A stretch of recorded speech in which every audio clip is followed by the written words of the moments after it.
Hi there, this is Hannah, and I'm here today to demonstrate two styles of knots for you, the French knot and the Colonial knot. And both of these knots look similar, as you can see here. These are the French knots and these are the Colonial knots, but they're just executed differently. I wanted to show you a couple examples of some French knots in some pieces that I've been working on. Here's from our Bloom and Bee kit, and you can see that I have done the French knots in the middle of my cosmos flower here.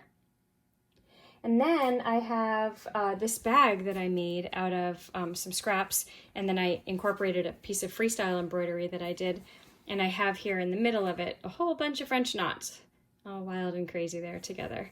So it's a really fun stitch. You can use it for anything that's dot-like, so buds on a tree or on a flower. You can use it for snow in a winter scene. You can also use it as fill stitch, as you saw in my bag example. You could put them together even more densely, and that's a really neat look too. So for both of these knots, I prefer to use a milliner's needle. You do not need to use a milliner's needle at all. You can use any needle. The reason I prefer a milliner's needle is because milliner's needles are long, for one thing, and the eye of the needle is the same thickness as the shaft of the needle, so that when you pull the needle through the knot, it doesn't get caught. If you use a needle that has an eye that's much larger than the rest of the needle, you might notice that it's hard to pull through the knot.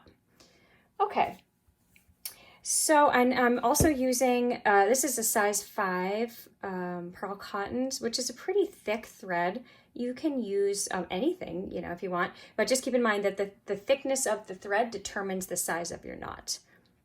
Okay, all right, so I'm going to demonstrate the French knot first. Lots of people don't like the French knot. And so if you don't like the French knot, I encourage you to give it a try after watching this. But if you really don't like it, you can use this Colonial knot, which is a little bit easier to do, and it looks really similar. There's one slight small difference between the two knots, just in function.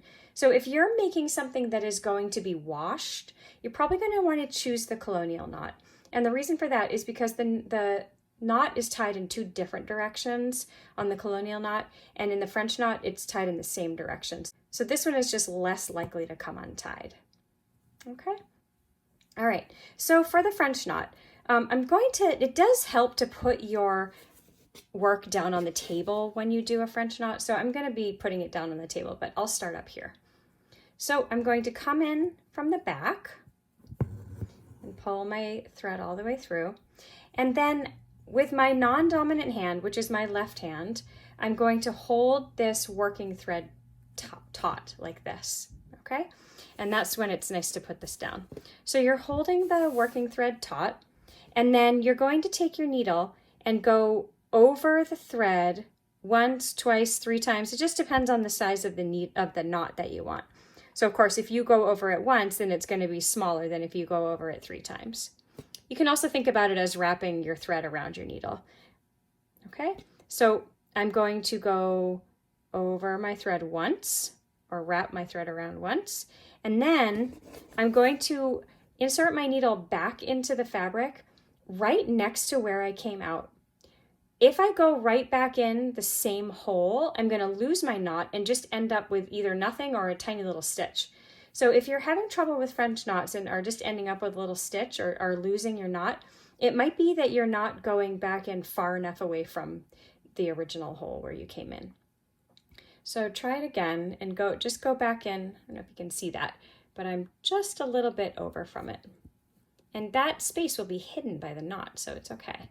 And then I just slowly pull those threads through. And then you can still hold on to it like this. Once you can't hold on anymore, you let go, but then very carefully pull it through. If you pull it too fast, your working thread might knot above the French knot, and then you have this sort of floating knot above there. All right, so I'll do it again. I'm gonna come up from the back, put my work down. Now with my non-dominant hand, I'm holding this taut. I'm going to go, this time I'll go twice. So once, twice, okay? And then I'm going to put my needle back in right next to where I came out. And I'm going to pull that taut and keep it taut. Keep that working thread taut. Don't let it go. And pull through, keep holding it, then let go, and then go slowly through. Okay, there we go. All right, so now I will demonstrate the colonial knot. So for the colonial knot, it's worked pretty differently. I'm going to come up from the back, and I'm going to hold the working thread perpendicular, okay? So it's kind of perpendicular to where I'm working. Then with the needle, I'm going to go under that from the left and then up like that. So I'm moving from left to right, okay? Now, if you're left-handed, you're gonna go the other way, okay? So I'm right-handed, so I'm going left to right, and then I'm going to take this working thread and wrap it around the needle. Okay, so I'm going to show you that again. So I hold this down, I go under it from left to right, lift it up, then pick up that working thread, and then go around the needle. And you know you've done it right because you'll see it almost looks like a figure 8. You see that little figure 8? Okay, then from now on, it's just like the French knot. You hold that working thread taut, put your needle back in just next to where you came out, keep holding it taut, and let go and pull slowly through. So you can see they look pretty similar. All right, I'll do another one. Come up,